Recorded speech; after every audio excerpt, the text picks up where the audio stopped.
Oke, di pertemuan kali ini kita akan membahas tentang array multidimensi ya, array multidimensi. Disebut multidimensi karena dimensinya lebih dari satu. Ya. Kalau array yang satu dimensi sudah kita bahas pekan yang lalu, ya. Untuk hari ini kita akan membahas array multidimensi. Itu dimensinya lebih dari satu, bisa bisa dua dimensi, tiga dimensi, empat dimensi dan seterusnya ya. Apakah harus multidimensi Pak, nanti dalam membuat program? Bisa ya, bisa tidak. Tergantung kebutuhan aplikasi, tergantung kebutuhan sistem. Baik, untuk mempersingkat waktu, kita jelaskan sambil membuat programnya. Kita buat program baru, apa ini? app array dua dimensi. Oke, kita akan membuat program yang menggunakan variabel berupa array ya, berupa array. Oke, sebelumnya saya akan menjelaskan sekilas ya, overview singkat aja terkait dengan array multidimensi. Jadi kalau kita bicara array multidimensi itu sebenarnya adalah apa ya, gabungan dari array satu dimensi. Array satu dimensi. Jadi fungsinya sama ya, fungsinya. Dengan membuat sebuah array, maka kita cukup membuat satu variabel yang bisa menyimpan banyak data. Tipenya sama. Ya. Itu array secara umum yang mau satu dimensi, dua dimensi, tiga dimensi, dan seterusnya. Itu fungsinya sama. Yang membedakan apa? Yang membedakan adalah konstruksi atau struktur visualisasi penyimpanan data. Yang membedakan di situ. Jadi kalau array satu dimensi itu seperti ini, misalkan ya, simulasi atau visualisasinya, ibarat loker-loker atau elemen-elemen yang isinya data, misalnya data-data, misalnya angka begitu ya, seperti ini. Ini array satu dimensi, ya. Kalau array dua dimensi itu nanti dia merupakan gabungan ya. Dia merupakan gabungan atau susunan dari array satu dimensi. Jadi kalau array satu dimensi seperti ini itu adalah mirip mirip dengan apa ya? Mirip dengan gerbong ya, gerbong kereta api begitu yang tersusun bersambung begitu. Itu kalau array satu dimensi.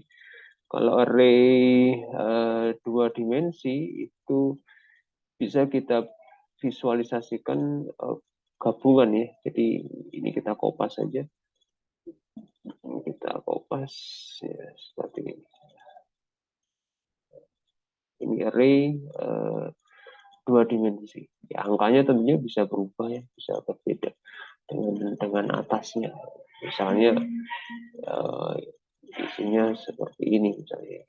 Ini untuk menunjukkan bahwa berbeda saja. Jadi angkanya bisa random begitu ya, random. Misalnya dikatakan dengan ya, ini array dua dimensi. Di array satu dimensi dia ibarat garis begitu, linear, itu array satu dimensi. Kalau dua dimensi dia punya dimensi baris dan kolom ya. Jadi dia punya indeks baris dan kolom. Kalau kita lihat di sini, ini barisnya ada 3, kolomnya ada 5 ya. Jadi barisnya ada 3, kolomnya ada 5. Oke, ini contoh ilustrasi dari array dua dimensi. Punya baris dan punya kolomnya, punya kolom. Ya. Sehingga ketika kita nanti akan membuat sebuah array dua dimensi khususnya ya, yang kita bahas terlebih dahulu, itu nanti kita harus pertimbangkan dulu ya, kita harus kaji dulu kita harus analisis dulu apakah data yang mau kita simpan itu memang membutuhkan struktur yang punya baris dan kolom. Ya. Bisa jadi begini soalnya. Bisa jadi nanti ketika kita menggunakan array itu, oh ternyata programnya cukup dengan array satu dimensi dan selesai. Dan running well, ya sudah kita pakai array satu dimensi. Tapi ternyata ketika di programnya nanti kita analisis, kita kaji, kita pikir-pikir begitu. Kok kayaknya ini lebih efisien ketika menggunakan array dua dimensi ya. Ada baris, ada kolomnya ya. Maka kita pakai array dua dimensi. Ya, yang punya indeks baris dan indeks kolom. Memang tidak semua ya, tidak semua data nanti bisa tersimpan dalam konstruksi array dua dimensi, tidak semuanya. Karena sekali lagi penentunya adalah kesesuaian ya, kesesuaian model penyimpanan datanya seperti apa. Kalau sesuai dengan dua dimensi kita pakai dua dimensi. Contohnya apa? Contohnya yang sering mungkin ya, yang sering kita lihat itu adalah tabel ya, tabel. Ya, tabel. Jadi kalau kita pernah melihat tabel ya, tabel ada baris kolom. Nah, itu berarti cocok untuk menggunakan array dua dimensi. Jadi semua model penyimpanan data yang konstruksi fisiknya itu tabel itu kemungkinan besar akan cocok jika menggunakan array dua dimensi. Apa saja yang berupa tabel ya, contoh misalnya apa ya, kalender mungkin ya, tanggalan ya. Tanggalan itu kan kalau kita lihat ada garis kolomnya. Ya, bentuknya persegi, tabel, ada baris kolomnya. Ya, di dalamnya ada sel-selnya. Ya, maka itu kandidat untuk kita nanti menggunakan array dua dimensi.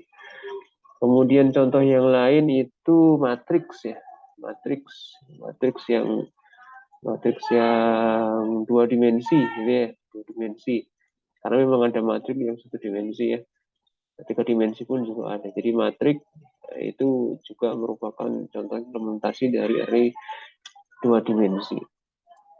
Kemudian contoh yang lain itu adalah apa ya, papan ya, papan catur begitu ya, papan catur. Kalau kita pernah melihat papan catur, itu dia basic area permainannya adalah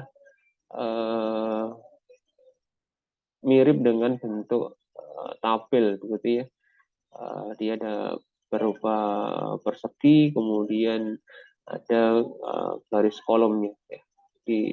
Ini beberapa contoh implementasi dari array dua dimensi. Nah, nanti kita akan coba praktekkan bagaimana mengembangkan aplikasi yang sudah kita buat pekan kemarin ya, tentang penyimpanan pencatatan transaksi penjualan. Jadi kalau kemarin kita mencatat nama barang dengan harganya di array yang terpisah. Kenapa terpisah? Karena tipenya berbeda. Nama barang tipenya string, kemudian harganya tipenya integer, sehingga tidak bisa kita jadikan dalam satu dua array yang sama. Tapi harus kita pisah menjadi dua array yang berbeda ya. Array barang sendiri, array harga sendiri.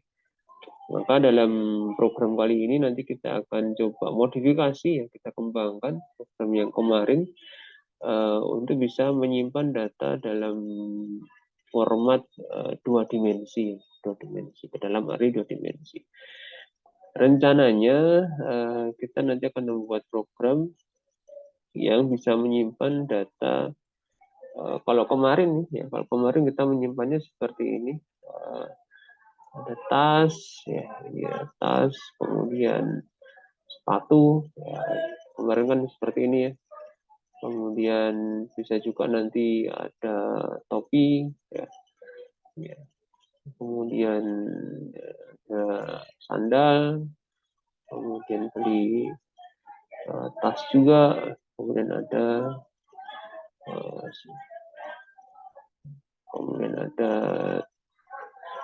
topi misalnya. Nah, ini yang kemarin ya, dalam setiap array-nya kita menyimpan beberapa item baru. Ya, supaya bisa menjadi array 2 dimensi, ya, kita akan tambahkan data-data ini dengan informasi tentang kode, ya, kode transaksi. Ya, jadi misalnya seperti ini. Nanti kita tambahkan di bagian depan ini kode transaksinya. Ya, rencananya seperti ini. Kita akan menambahkan kolom kode transaksi, sehingga array yang kita buat ini nanti ukurannya array-nya adalah misalnya di sini kita batasi barisnya 5, ya, barisnya 5. Kemudian jumlah item belanjanya ini misalnya kita batasi 3, ya. Ada topi, tas, sandal, ini maksimal 3. Kemudian satu kolom untuk kode, sehingga kolomnya kita buat 4, ya. 4 kolom, ya. Kenapa 4? Karena kolom pertama untuk kode, kemudian 3 kolom berikutnya itu untuk menyimpan data item barang yang dibeli. Sedangkan 5 ini artinya 5 transaksi. Jadi program kita dibatasi menjadi hanya bisa menyimpan maksimal 5 transaksi. Lupa kok hanya 5, kan biasanya toko-toko itu ya transaksinya sebanyak mungkin. Ini hanya untuk menyederhanakan aja, ya. Untuk penyederhanaan saja. Ya bisa saja nanti diisi 50, 500 dan seterusnya. Ya, ini hanya untuk penyederhanaan contoh, ya, contoh. Oke, ya kita buat 3 aja, ya, 3 supaya nanti ketika jumlahnya melebihi kapasitas bisa kita uji, ya. Kalau banyak nanti kita cukup kerepotan untuk mengisinya. Ya, rencananya seperti ini. Jadi nanti kita akan membuat program, ya, menggunakan array 2 dimensi dengan ukuran 3 baris 4 kolom, ya. 3 baris 4 kolom. Ya. Tipenya string, ya. Tipe yang kita gunakan string. Kenapa string? Karena data-datanya adalah data-data kumpulan karakter, ya. Kumpulan karakter. Lupa ini kan ada 101, 102, 103. Nah, ini angka memang, tapi nanti kita akan simpan dalam format string, ya. Jadi angka bisa kita konversi dalam bentuk string, dan sebenarnya juga bisa sebaliknya, ya. Supaya memenuhi kaidah array bahwasanya bisa menyimpan banyak data tetapi dengan catatan tipenya sama, maka semua elemen itu nanti kita pastikan dalam bentuk data string, ya. Jadi kalau di sini ada angka, itu nanti kita simpannya dalam bentuk string. Bagaimana caranya nanti kita akan tunjukkan di program.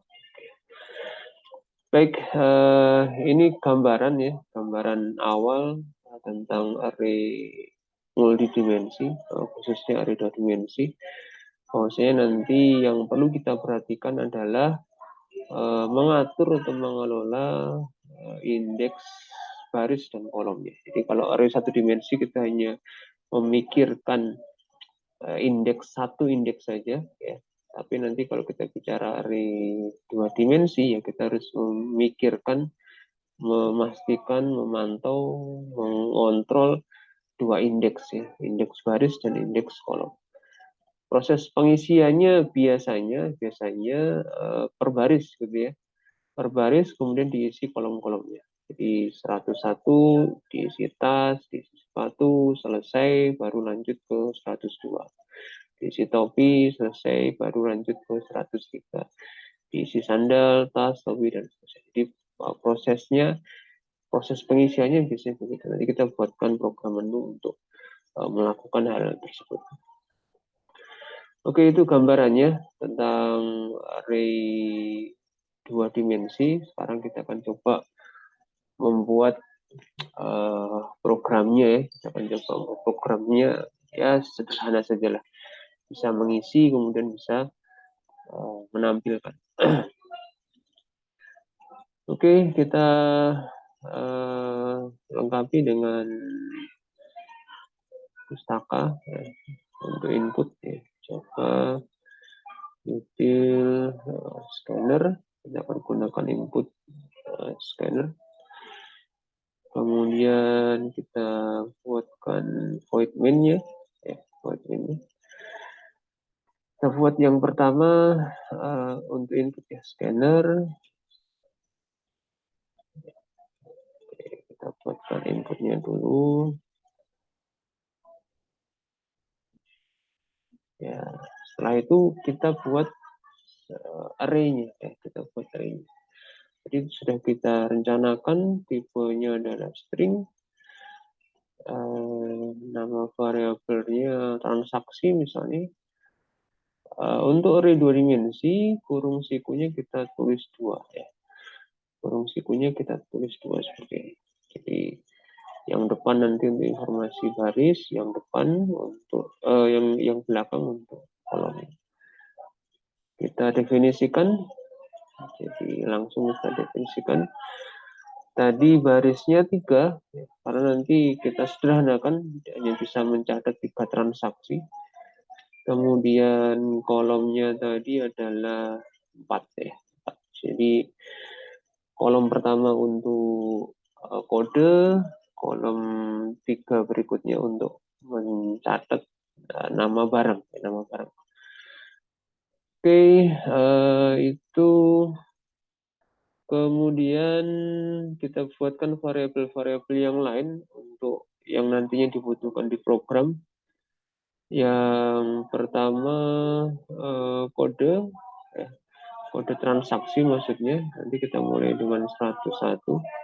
Sehingga kalau kita set otomatis nanti tidak perlu kita inputkan. Jadi kode akan otomatis bertambah setiap sebuah transaksi selesai. Kemudian jangan lupa indeks baris kolom ya. Indeks baris dan kolom. Baris, kemudian kolom. Nah, ini penting ya. Ini penting. Jadi kita harus memantau, mengontrol nilai indeks baris dan kolom. Ya kenapa? Nanti kalau kita nggak pantau, kesalahan nilai baris dan kolom akan mengakibatkan penempatan data yang tidak sesuai dengan yang kita harapkan. Jadi nanti ujung-ujungnya ketika kita tampilkan isi datanya itu bisa kacau ya, bisa kacau. Jadi baris kolom perlu kita perhatikan. Kemudian kita perlu variabel pilih ya, ini untuk menu ya, untuk menu.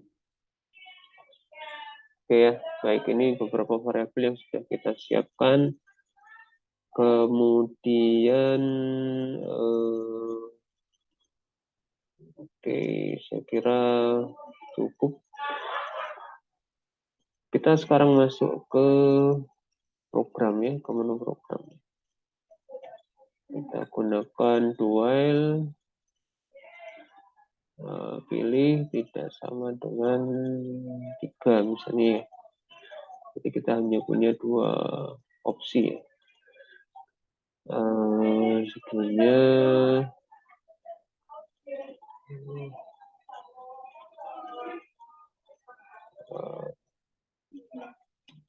toko APT misalnya ya.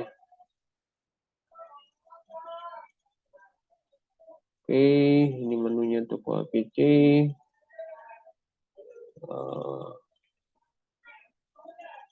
Transaksi baru misalnya. Yang kedua rekap transaksi misalnya menunya seperti ini. Jika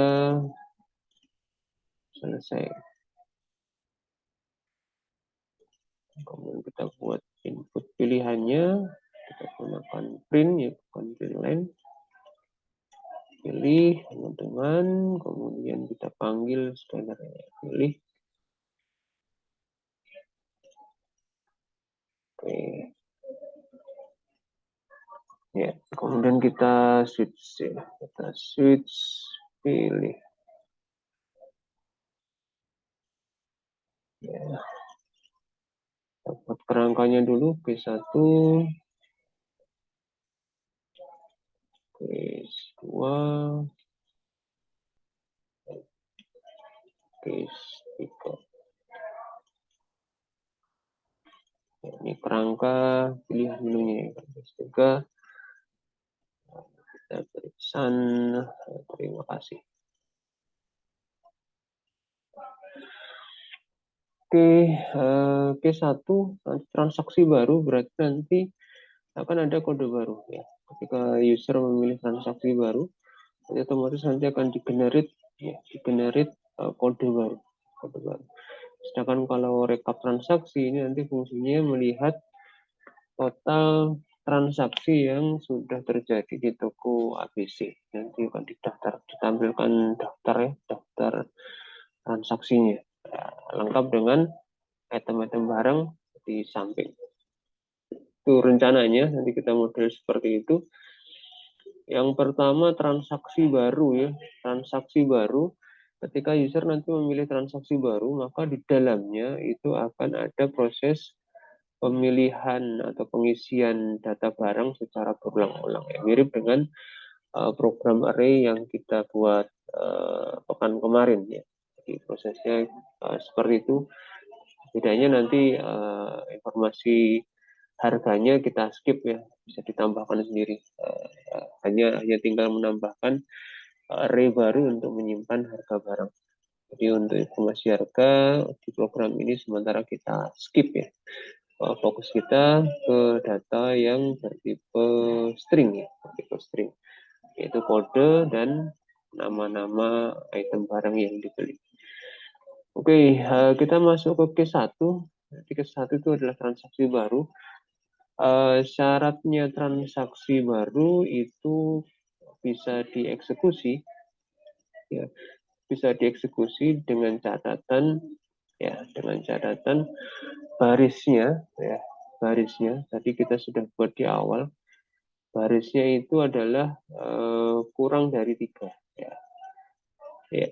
Jadi array, ya, array transaksi itu datanya terisi kurang dari 3. Ini syarat ya, syarat untuk bisa dilanjutkan program. Sehingga nanti ketika kita membuat program di sini kita harus cek dulu. Kita cek dulu nilai dari baris. Jika baris lebih kecil, dari 2, lebih kecil dari 2, nah, ini baru kita eksekusi. Jika baris lebih kecil dari 2, jadi karena tadi kita buat dia maksimal 3, berarti kan 0, 1, 2 ya, 0, 1, 2. Baris kita inisialisasi dengan 0, kolom juga kita inisialisasi dengan 0. Di syaratnya jika baris lebih kecil sama dengan 2. Jadi nanti baris ke 0, baris ke 1, baris ke-2. Itu barisnya 3, maka akan error ya. Kita beri pesan kesalahan di sini kalau barisnya lebih dari 2. Kita beri message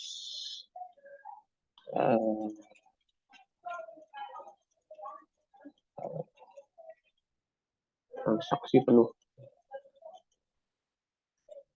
Di tokonya ini misalnya punya kebijakan ya, sehari itu maksimal 3 transaksi saja. Lupa ini toko apa kok transaksinya maksimal sehari 3. Ya asumsinya ini jualannya jualan barang langka misalnya ya, barang langka, sehingga tidak perlu banyak-banyak transaksi tapi harganya luar biasa, harganya mahal begitu, harganya mahal. Barangnya apa nanti? Barangnya kita cari yang mahal-mahal aja ya, kita cari harganya mahal. Oke, jadi kita antisipasi di sini. Jika barisnya lebih kecil dari sama dengan 2 baru dieksekusi. Jika tidak, maka tampilkan pesan transaksi sudah penuh. Oke, jika baris lebih kecil sama dengan 2, ya, sama dengan 2, itu kita akan munculkan menu daftar barang yang bisa dibeli, bisa dipilih. Baik, kemudian nanti prosesnya akan berulang-ulang. Prosesnya akan berulang-ulang. Ya, prosesnya akan berulang-ulang. Oke, karena nanti akan berulang-ulang, ya kita akan gunakan loop lagi ya. Do while.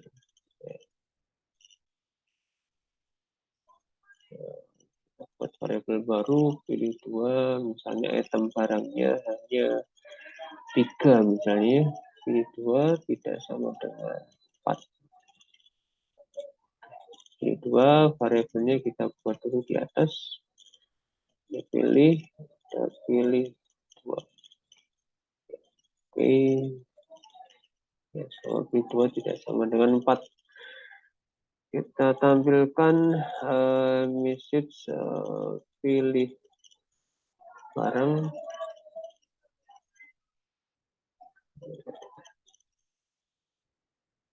Misalnya ya, apa ini, barang-barang yang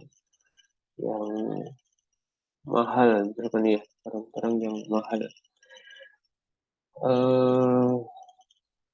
Emas misalkan ya, mau beli emas. Contoh saja, berlian. Ya,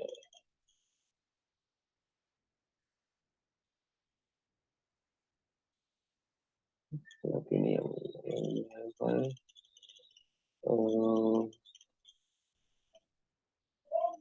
Permata misalnya. Oke, dari contoh saja.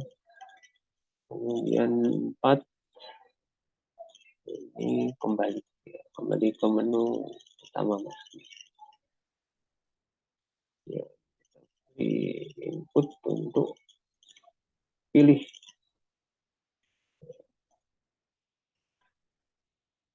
pilih 2, kita panggil dengan scanner.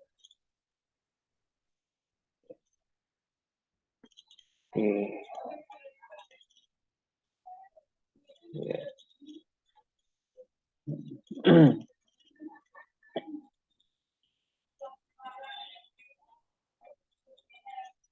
Oke, setelah muncul tampilan pilih barangnya, kemudian kita switch ya, kita switch pilih 2. Ya, kita switch pilih 2, ini case-nya 1 sampai 4. 1, 3, case 2. Kita buat kerangkanya dulu supaya nggak lupa. Case 4. Ya. Case 4 tadi kembali. Kita beri message sini.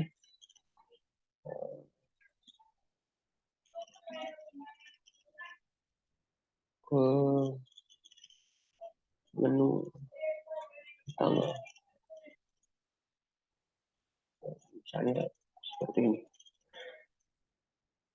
Oke, baik. Ya, setiap kali penambahan transaksi, ya, nanti kita perlu pastikan bahwa kolomnya kembali ke posisi 0. Ya, di setiap kali penambahan transaksi baru, itu nanti kolomnya kembali di posisi 0. Kemudian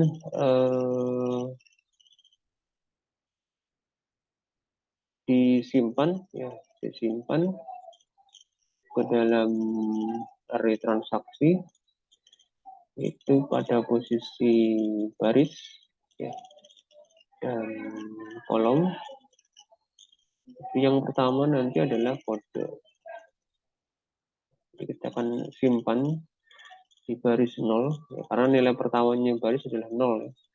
Di baris di setiap awal transaksi itu di kolom yang 0 ya, karena nilainya 0 di sini adalah kode transaksi maksudnya. Muncul pesan kesalahan di sini, keterangannya incompatible types, integer cannot be converted to string. Jadi ini yang tadi saya sampaikan di awal. Jadi kode itu tipenya integer, tapi transaksi, ya, variabel transaksi ini array yang tipenya string. Jadi nggak cocok, integer nggak bisa disimpan ke dalam string, ya. Sehingga harus ada mekanisme pengubahan. Mengubah integer menjadi string. Caranya seperti ini. Kita panggil pustaka string, kemudian kita panggil metode value. Kita panggil metode value value of ya. Kita pilih kode sebagai parameternya seperti ini. Nah, maka nanti kode yang tipenya integer akan diubah dulu menjadi string, kemudian baru disimpan ke dalam array transaksi. Baik, setelah itu kolomnya kan 0 ya untuk menyimpan kode. Kolomnya bisa kita plus ya, kita tambahkan kolom dengan nilai 1 ya. Kenapa nilai 1? Karena disiapkan untuk mengisi di sebelah kanannya kode. Jadi kolom 1 ini maksudnya untuk diisi di sebelah kanannya. Oke, ya setelah kolomnya sudah mengarah ke 1 ya, berarti posisi baris dan kolom sudah siap untuk diisi. Oke, kita eksekusi di sini ya. Kita eksekusi di sini.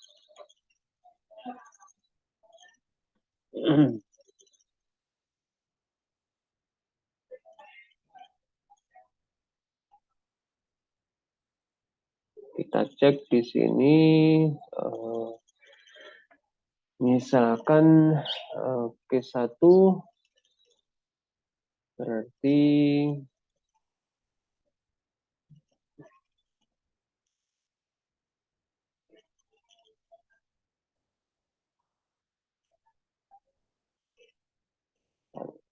kita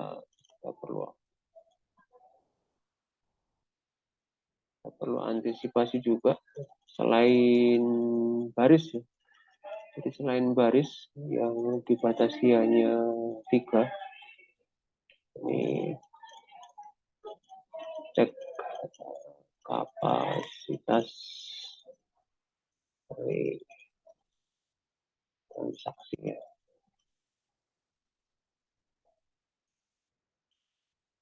Cek jumlah barisnya, jumlah baris kapasitas array transaksi.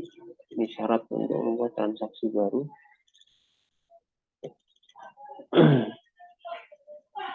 Kemudian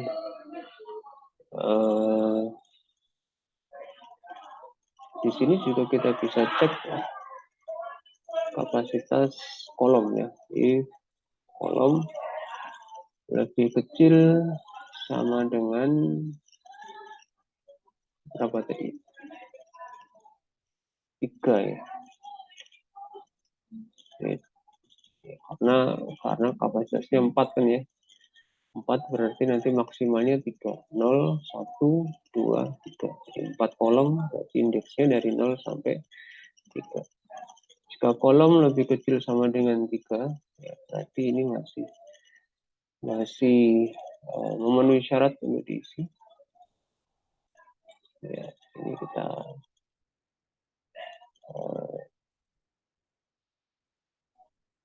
kita beri tab ya supaya rapi.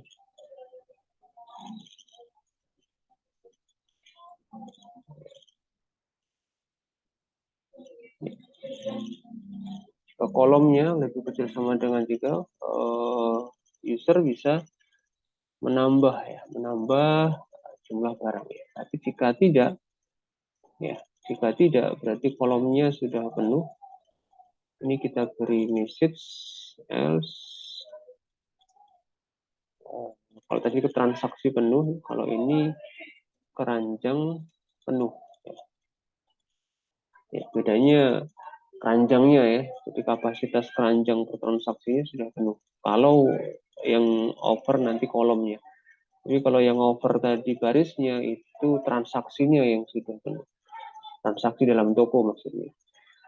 Oke, jadi ini syarat untuk bisa nanti mengisi item-item barang itu adalah kolomnya masih tersedia. Ya. Cek kapasitas kolom ya, per transaksi. Ya, ini fungsi dari if kolom lebih kecil sama dengan 3. Jadi kalau ini masih terpenuhi, maka muncul nanti pilihan-pilihan barang.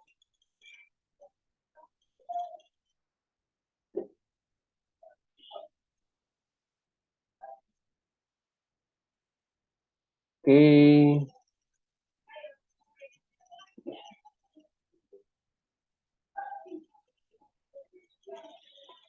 Oke. Kira-kira seperti itu. Kemudian ya kita isi ya untuk masing-masing case-nya ya. Masing-masing case-nya berarti nanti transaksi indeks baris,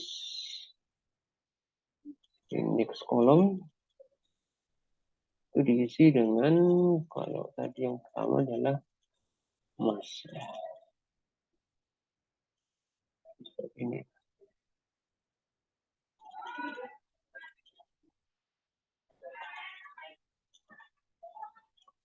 Kemudian yang kedua berlian,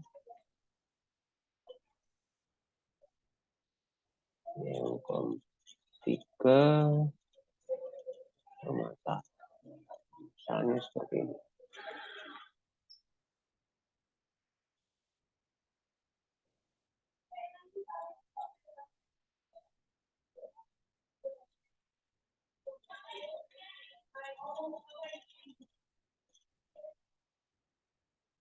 Oke, sampai di sini harapannya program sudah bisa mengisi data ke dalam array.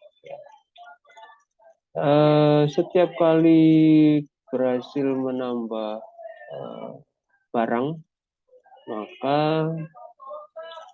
kolom harus bertambah ya. Di sini kita beri perintah kolom plus plus. Setiap kali berhasil menambah item barang, kolomnya kita plus plus supaya apa? Supaya nanti bergeser ke kolom di sebelah kanan. Jadi data tidak menumpuki tempat yang sama.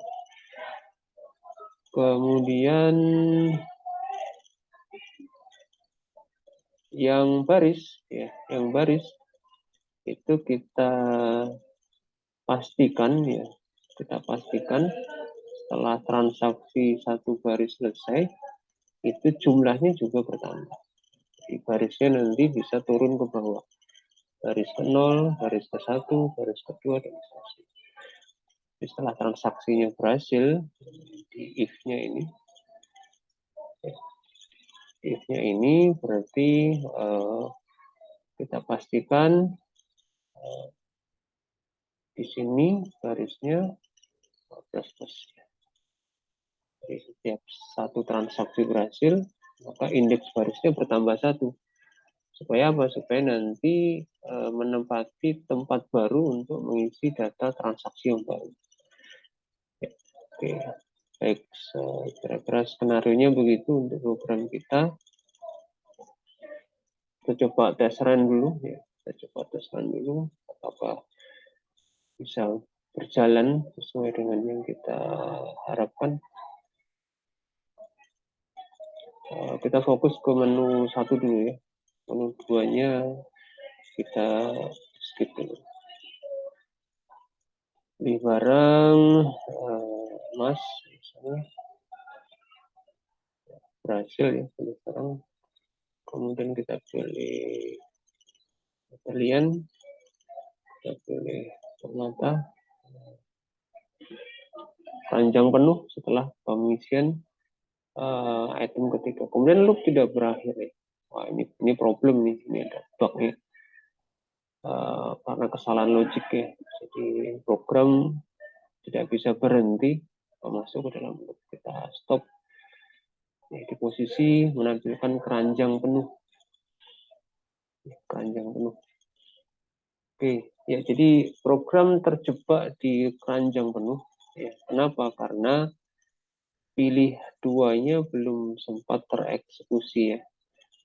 Pilih duanya belum sempat tereksekusi. Ya, sehingga ketika muncul keranjang penuh, ini bisa kita modifikasi. Ya, jadi error disebabkan ketika keranjang penuh itu pilihnya bukan 4 tadi, kita pilih 3.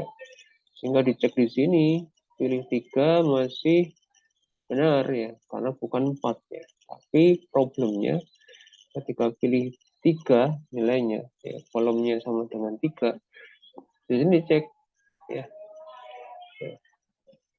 Sini kolomnya sudah bertambah menjadi 4. Ya, tambah jadi 4. Nah, ketika di 4, ya, ya, larinya ke sini panjang penuh. Padahal pilihnya masih 3 ya, bukan 4 ya. Sehingga dia akan true terus di sini. Ya, dia akan true terus. Ya, di else ini kan tidak bisa mengubah nilai pilih duanya. Jadi pilih duanya masih 3. Dia akan loop di sini terus. Sehingga kita bisa siasati di sini. Kita coba kita tambahkan perintah break ya. Kita coba tambahkan perintah break. Tambahkan perintah break supaya loopnya berhenti. Ketika keranjang penuh, loopnya berhenti. Oke, kita coba apakah berhasil skenario kita.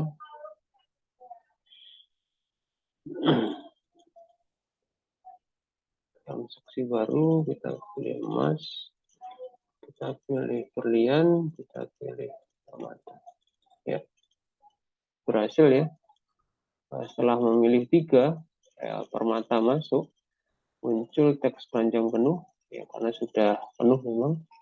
Kemudian break, ya. Ketika dipanggil break, loop untuk pengisian barang berakhir ya. Akan diakhiri dengan perintah break. Ya meskipun pilih duanya tidak sama dengan 4. Jadi fungsinya break di situ. Sehingga kembali ke toko ABC, ke menu utama. Ke menu utama. Oke.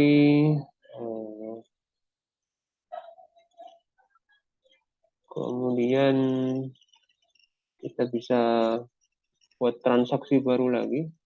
Kita coba transaksi baru lagi. Kita isi kalian, kita isi mata, kita isi 4 ya kembali. Kembali ke menu utama, ke toko ABC. Sepertinya sudah oke. Itu berikutnya kita masuk ke tampilan ya. Kita beri slash n aja. Sekarang kita masuk ke menu yang kedua, rekap transaksi. Ya. Jadi setelah transaksinya berhasil dimasukkan di menu yang pertama, kita berganti ke menu yang kedua untuk melihat ya, menampilkan isi transaksinya. kita isi array-nya sebenarnya ya. Oke, kita masuk ke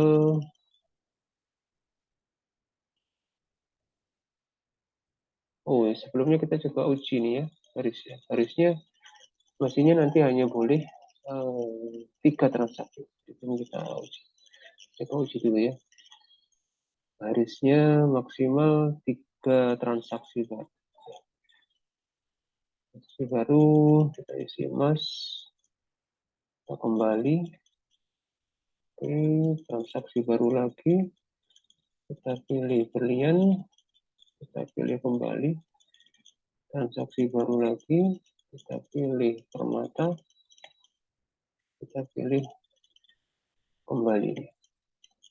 Maksudnya sudah 3 transaksi. Kalau kita tambah transaksi baru, maksudnya muncul pesan kesalahan. Ya, muncul ini ya. Transaksi sudah penuh.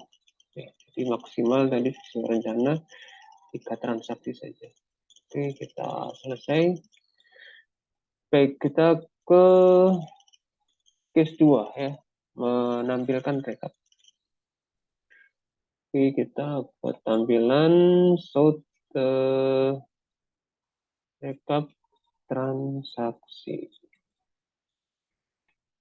Ya, kita bisa tambahkan informasi kode ya. Kemudian ini ST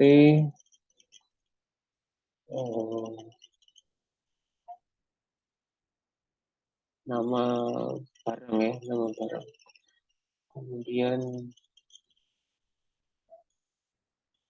nama barang.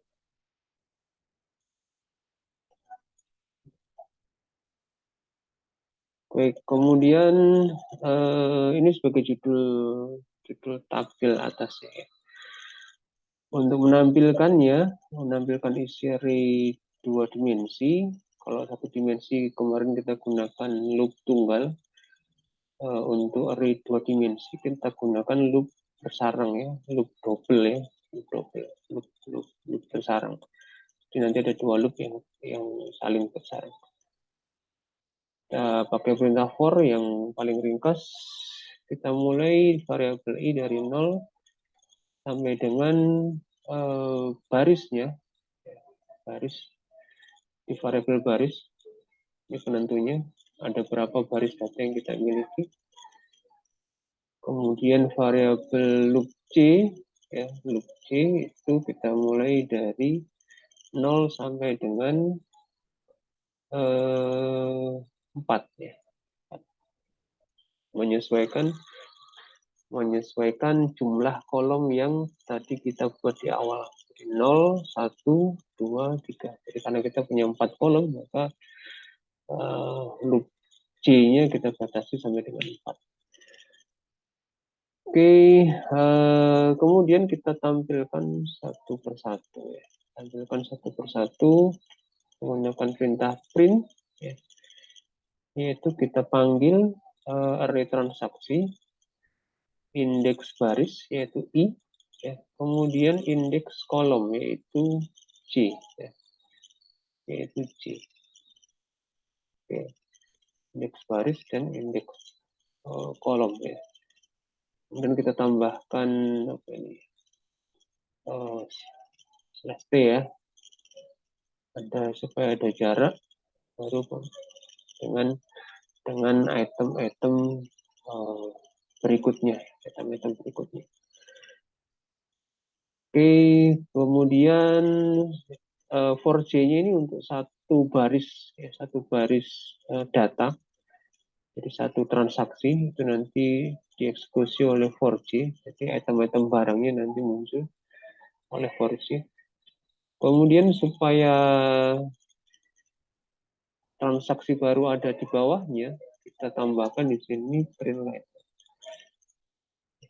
Sehingga nanti ketika i-nya baru, ya, i-nya bertambah menjadi 1, menjadi 2, itu nanti ada baris baru. Ya, rencananya begitu. Oke, kita coba cek run ya, apakah sudah sesuai rencana tampilannya. Kita panggil menu 1 transaksi baru, kita beli berlian, kita beli permata, kita kembali ya. Kemudian kita coba lihat rekap transaksi ya, muncul di sini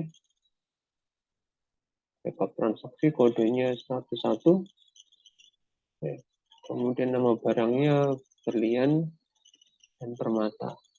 Nah, dan nul. Kenapa nul? Karena kolom ketiganya tidak kita isi ya, karena kita hanya beli 2 barang. Ya. Oke, kita coba transaksi baru lagi. Kita pilih emas. Ya. Kemudian kembali.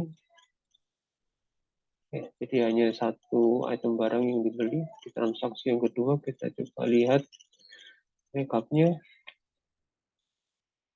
Ya, jadi muncul emas.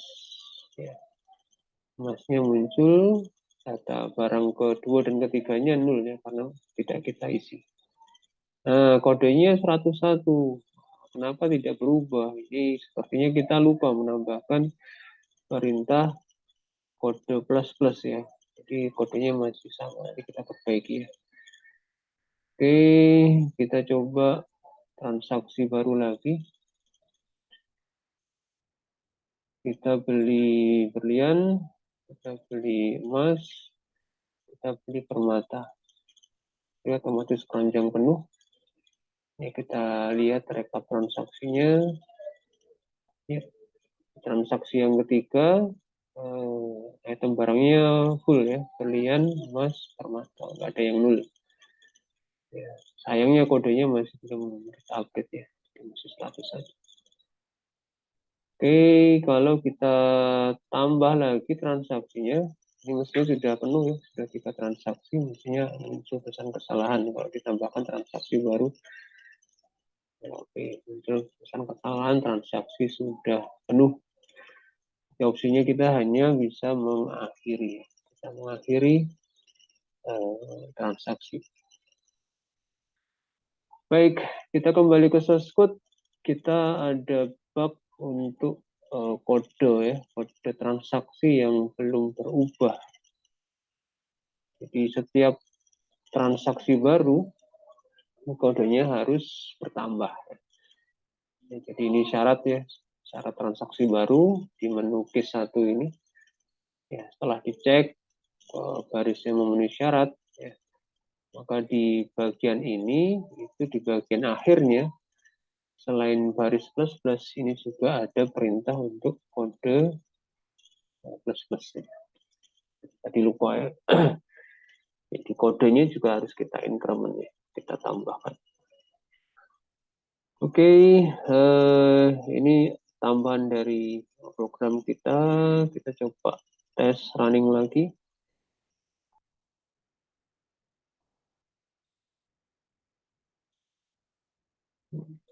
Kita coba transaksi baru, beli emas, ya. Kemudian kembali, kemudian kita transaksi baru lagi, kita beli berlian, beli permata, kita beli kembali, kemudian kita transaksi baru lagi, kita beli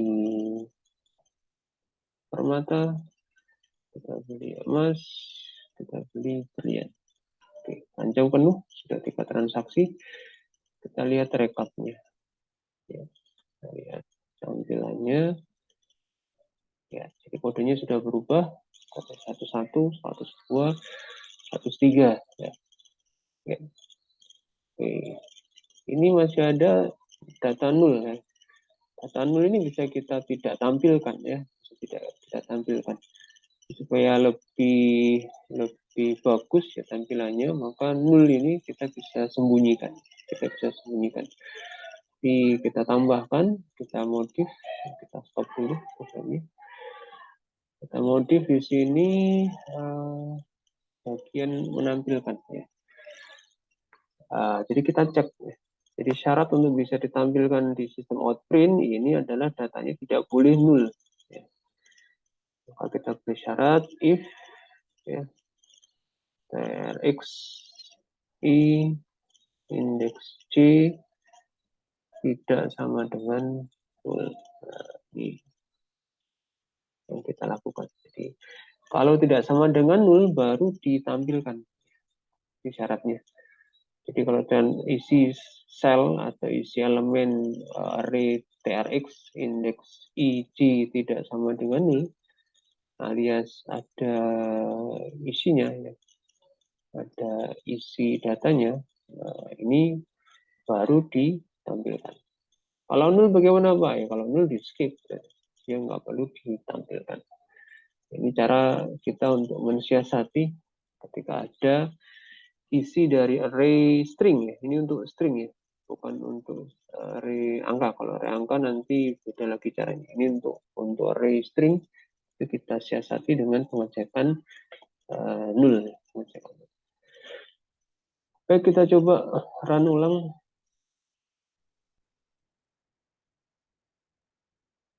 Oke, kita pilih transaksi baru.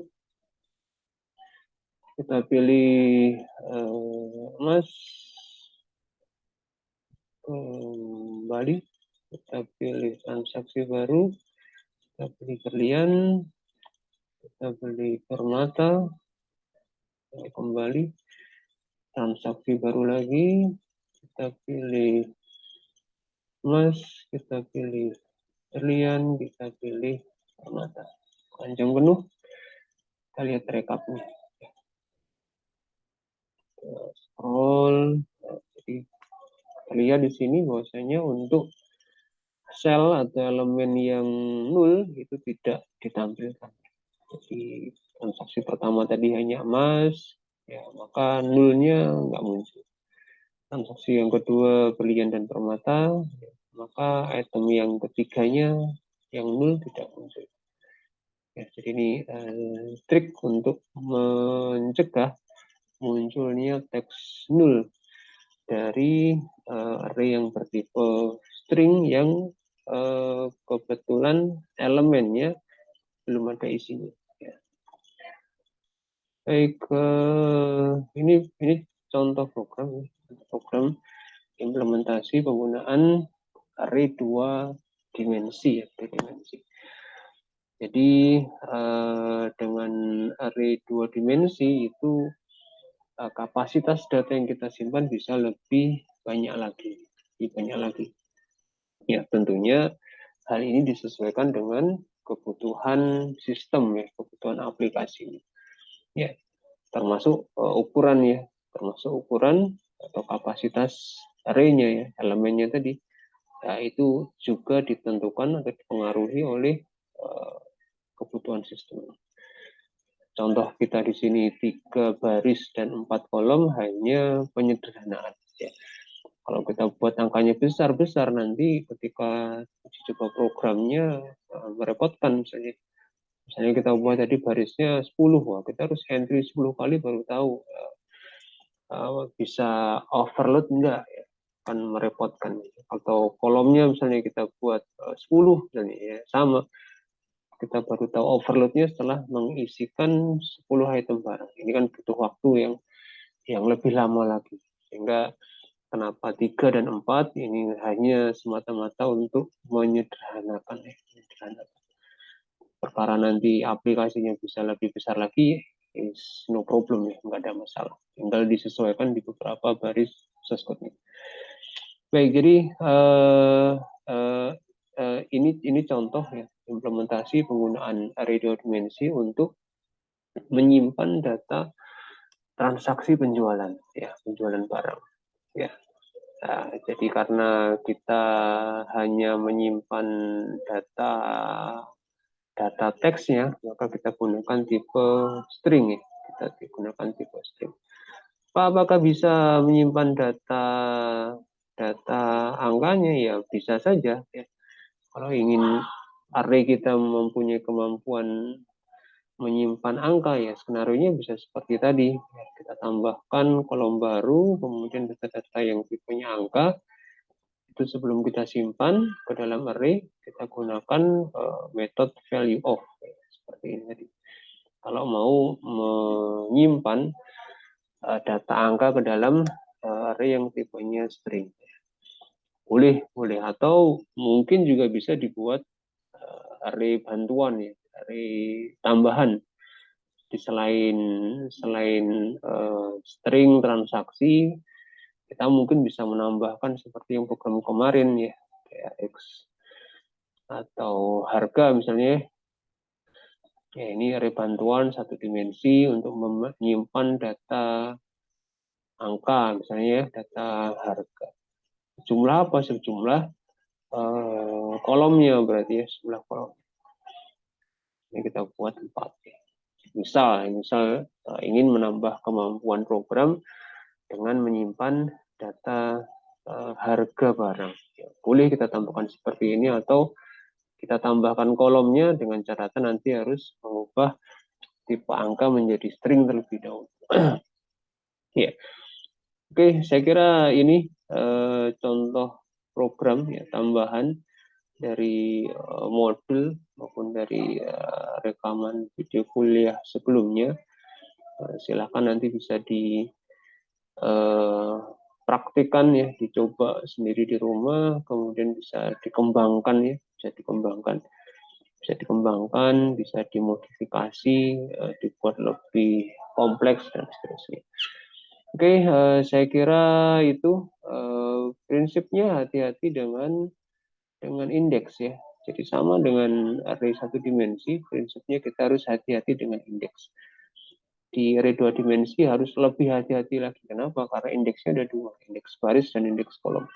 Kapan kita menambah indeks baris, kapan kita menambah indeks kolom ya. Kapan kita menggunakan indeks baris, kapan kita menggunakan indeks kolom, ini hati-hati sekali. Hati-hati sekali karena salah tempat, salah posisi ya nanti bubar nanti array 2 dimensi kita bubar. Yang mestinya tersimpan di sel A jadinya kesimpan di sel B dan seterusnya. Sehingga ketika ditampilkan bisa ketukar-tukar. Ini hati-hati dengan kapan kita menempatkan baris, kapan kita menempatkan indeks kolomnya. Kalau skenario di program ini baris diutamakan ya, baris dulu untuk mengisi transaksinya, kemudian kolom untuk mengisi data-data item barangnya. Jadi mulai dari baris, kemudian bergeser ke kanan ke kolomnya. Ya, baris dulu ditentukan berapa, kemudian kolom 1, kolom 2, kolom 3 dan seterusnya yang diisi. Ya, jadi urutan pengisiannya begitu. Urutannya pengisian. Apakah bisa Pak diisi kolomnya dulu baru baris? Ya mungkin bisa, tapi kita sesuaikanlah dengan kebutuhan aplikasi dan kebutuhan sistem. Jadi ketika kita dihadapkan dalam sebuah array 2 dimensi, ada tabel, baris kolom, ya kita mau mengisinya bagaimana urut-urutannya. Urut barisnya atau mau urut kolomnya. Yes, dia tergantung programmernya sih dan kebutuhan sistem tentunya. Dalam konteks pencatatan transaksi ini, yang kita utamakan adalah mengisi baris, kemudian baru kolom-kolomnya. Ya. Baik, saya kira itu. Silakan nanti kalau ada yang dirasa kurang jelas bisa dicatat, di note, kemudian nanti bisa disampaikan di sesi tanya jawab dan diskusi ya. Jadi silakan dicoba sekali lagi ya contoh program ini di komputer yang masing-masing, kemudian nanti bisa dipraktikkan. Kita lanjut dengan sesi tanya jawab.